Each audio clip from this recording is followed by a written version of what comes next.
Europe was in this turmoil in the late 1340s. The plague is extremely fast. It starts off as the worst flu you've ever had, and then it just goes worse and then you're dead after 3 days. So people were lying in the streets. Corpses and all the surroundings were just falling apart. Such was a typical scene in one of the darkest periods in human history, the Black Death, a mass pandemic of the bubonic plague that wiped out between 30 and 50% of Europe's population. The Black Death fundamentally shaped mankind's views on religion, politics, and health, the echoes of which we still feel today. And how do we in the modern age choose to commemorate such a time?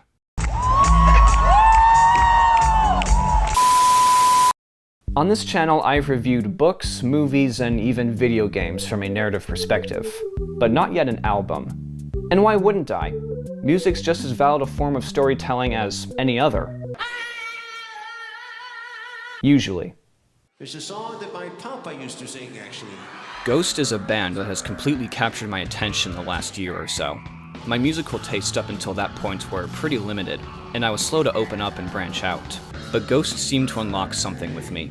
Their inverted Catholic aesthetic, their onstage antics, and their melodic liturgical take on hard rock appealed to me as a horror author, a classical music enjoyer, and occasional theater appreciator. Cut to now, and I'm pretty far down the Ghost rabbit hole, but that's another story. Their fourth studio album, Prequelle, stands out in many respects. For one, the lineage of Demon Pope frontmen was broken, with Papa Emeritus III dragged off stage and the original Papa Niall making this declaration.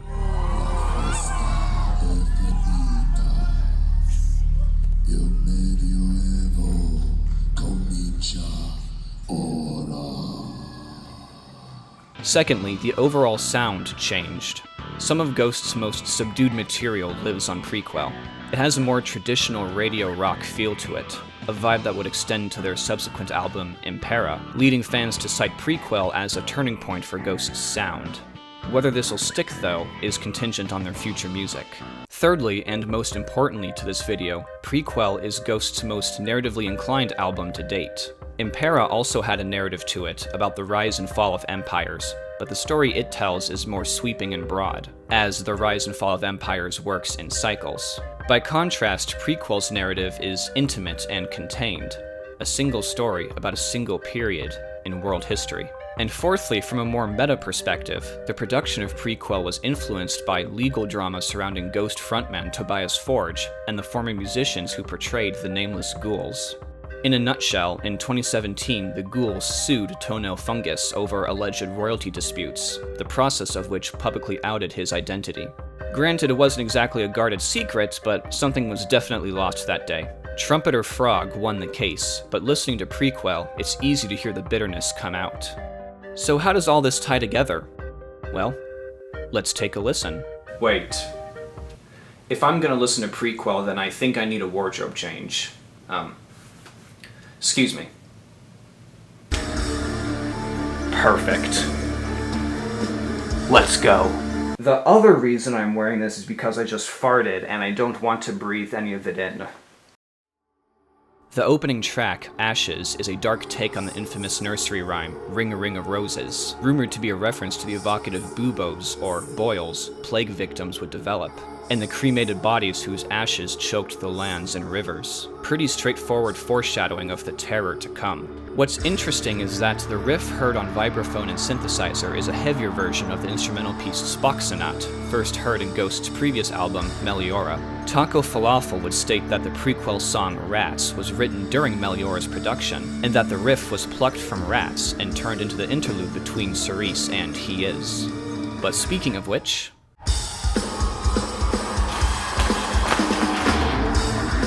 holy fucking shit, Rats. Not only the best song on Prequelle, but my favorite Ghost song in general. Old school riffs, apocalyptic lyrics, pounding percussion, and cultish flares of organ and harpsichord define this explosive banger of a track. On its face, the song details the vanguard of the plague, the rodents that arrived in droves from merchant ships, hosts of the fleas that carried the bacteria, flourishing in the unclean cesspits that were a lot of medieval towns. At the time, when people's understanding of science and hygiene were practically non-existent, they didn't connect the unsanitary conditions and tiny insects with the pandemic. No, they blamed their own shortcomings under the eyes of God. Complacency, indulgence, and arrogance, invoking God's wrath according to them. But Rats isn't just about the plague. Another of Prequelle's defining traits is its themes connecting to both the medieval age as well as modern times.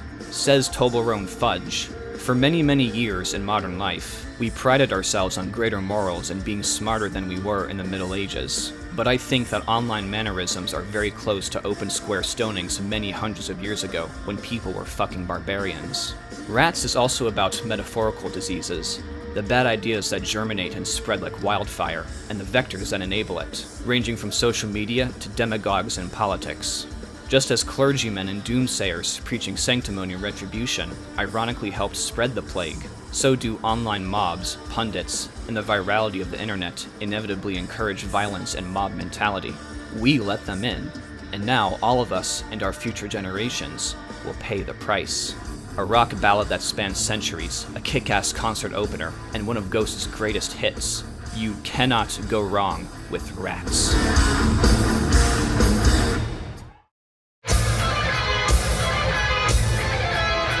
Good God, just one banger after another. Admittedly overshadowed by its predecessor, Faith is another hard-hitting track, its slower, grungier riffs plunging it into more heavy metal territory than Rats. Lyrically, the song has a bit more going on. In the context of the Black Death, by this time the plague's first strike on Europe has wrought devastation. People are scared, they're pleading to God even though God is silent. Grifters and inept doctors promote cures through, respectively, self-flagellation and quack treatments. And yet amid the chaos, one entity laughs. One who knew what was coming, one who walks among the people, invisible, immaterial, yet known and felt by all. Satan.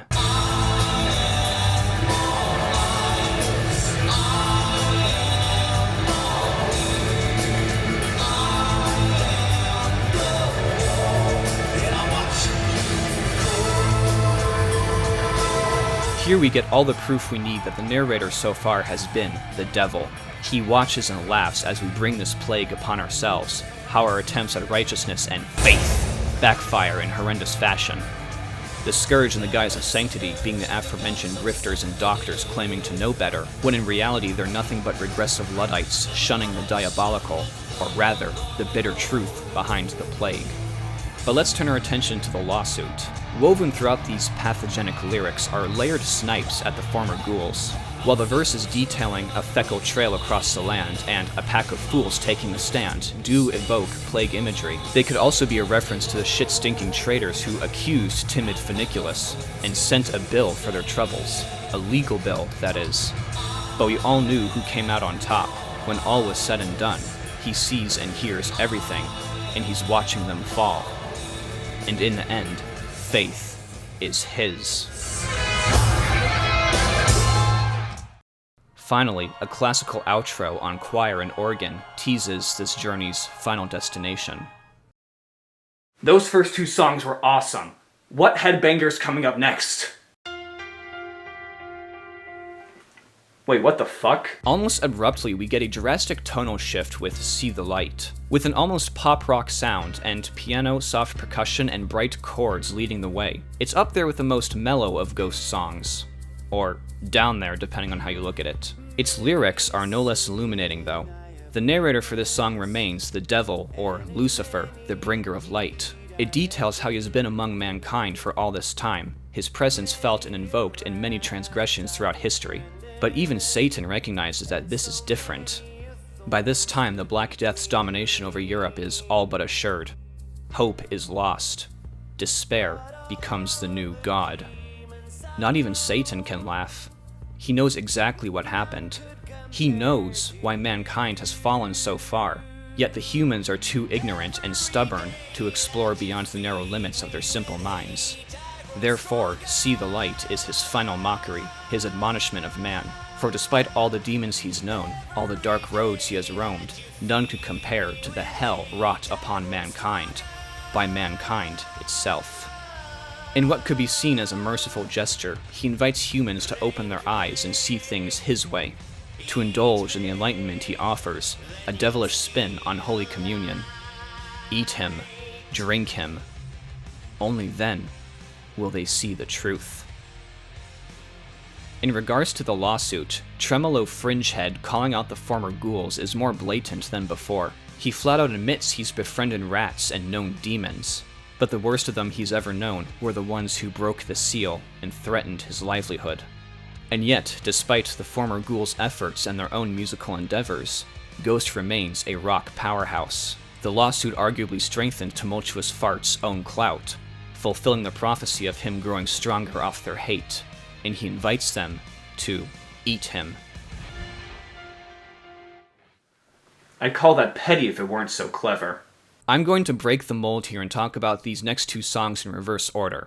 First, the one song in Prequelle that's arguably gained more notoriety than Rats. Danse Macabre almost didn't make it onto the album, as it was not initially conceived as a Ghost song until the lyrics were written.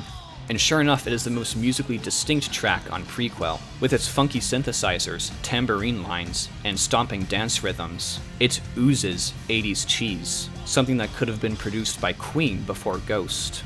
The lyrics, however, speak of a fatalistic darkness that clashes with its upbeat tune. Kissing your lover produces an infectious sting.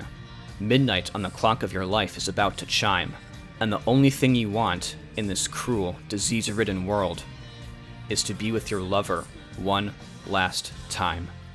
And party your ass off!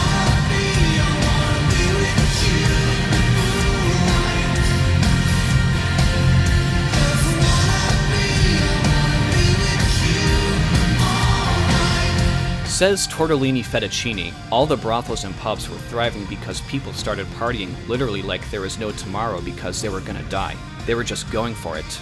Danse Macabre is capturing that joyous nocturnal sort of life in a disco song. What's interesting is that here we see our first narrative shift. The narrator is no longer the devil, but rather mankind. Mankind is in the home stretch of his trial with the Black Death. Order has collapsed, and he is deliberately succumbing to his uninhibited primal instincts. He revels, he indulges, he ruts, all the while spreading the plague with reckless disregard because, after all, what else is there to do? And he has a rocking song to play him off.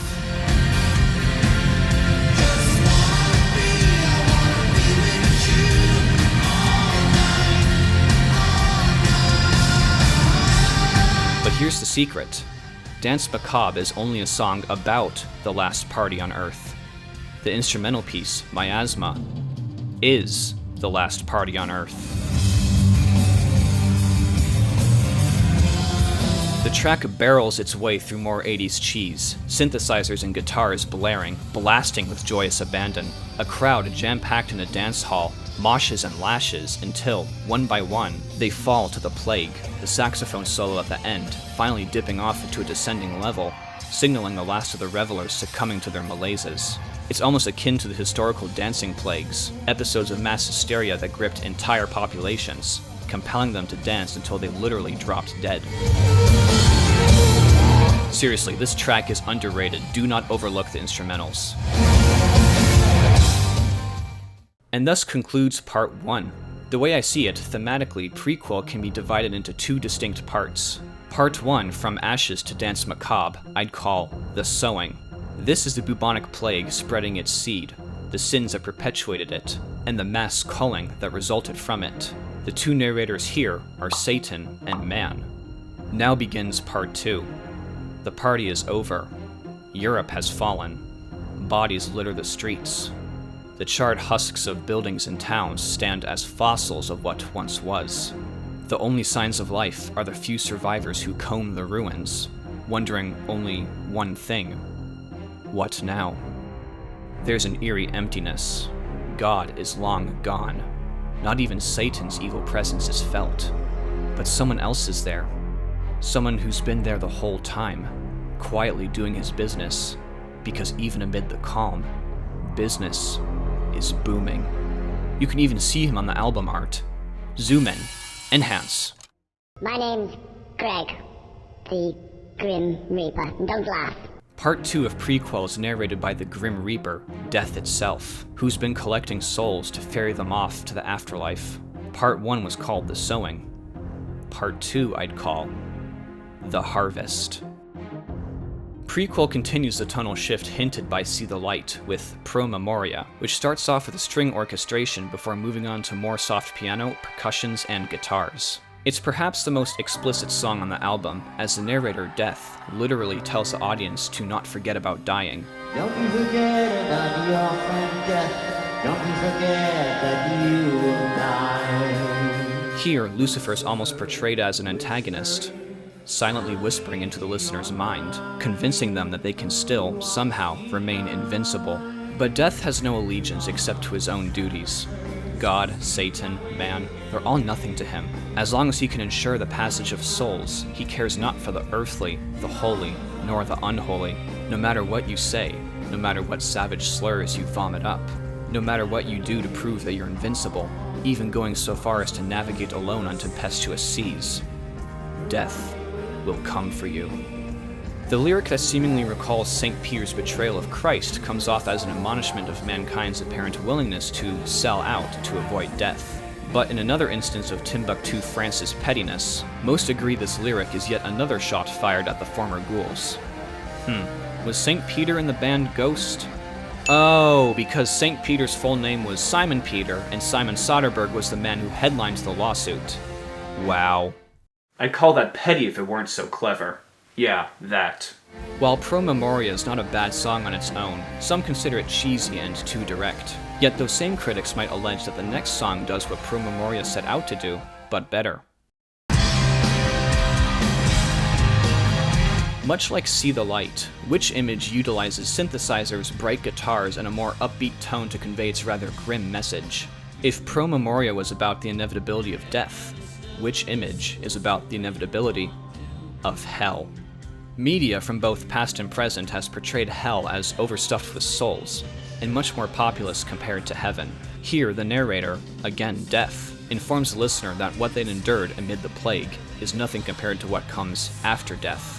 Despite their suffering and their devotion to God, it was ultimately their own ignorance and stubbornness that condemned them and exacerbated the plague, to the extent that death itself rides in on a pale white horse, the biblical steed of the first horseman of the apocalypse, pestilence. Why would God accept these people?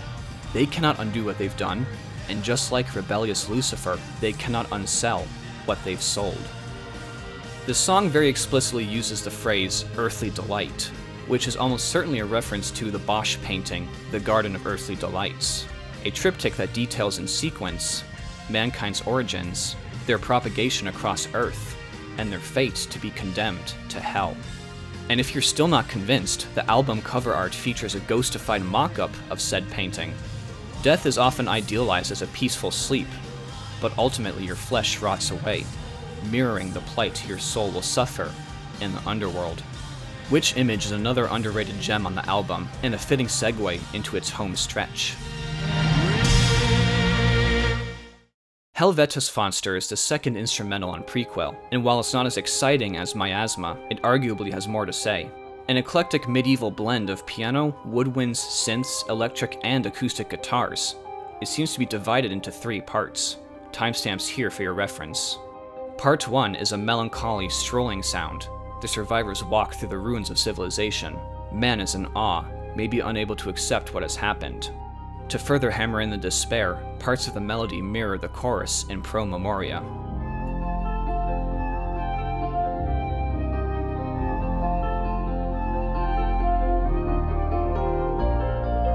Part 2 explodes with aggression, the wrath of realization, the existential horror of loneliness.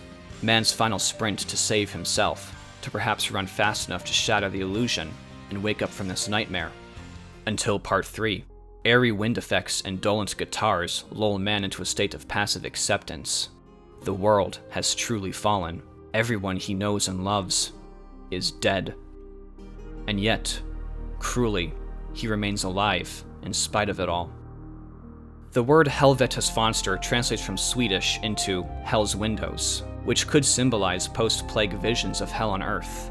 But in context, Hell's Windows refer to the side openings underneath the arms of medieval women's clothing, inadvertently tempting men to gaze at their breasts, thus condemning them to hell. So yeah, Ghost wrote a 6-minute atmospheric medieval instrumental piece about side boob. The side boob hour? Tubular bells conclude this piece and transition to the album's closer. Can you hear me sailing forever? Can you see me longing for you forever? I'm not crying, you're crying. Would you let me touch your soul? Just think about how far we've come. From the hard rock of Rats and Faith, to one of Ghost's softest and slowest songs, Life Eternal, first reference in the outro of Faith.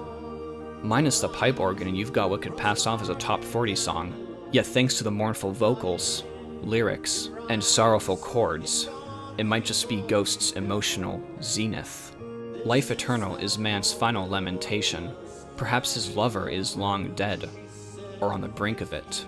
Regardless, he sings one last psalm to her, urging her to take his longing wherever she's going. But in the middle of the song, he wanders off with one fateful question. What if they had life eternal? What would they have done? Would it have been worth it? Would evading death be worth eternity? Better to experience that life of everlasting loneliness in a ruined world, or to pass on to the uncertainty of death and potentially see his lover again. Life Eternal is the culmination of the tonal odyssey invoked throughout Prequelle, and Tobias Forge's final word regarding the lawsuit. This was a record about survival through trauma. The end result is positive, but it's about taking a very negative situation and forging it into something great that you can learn from.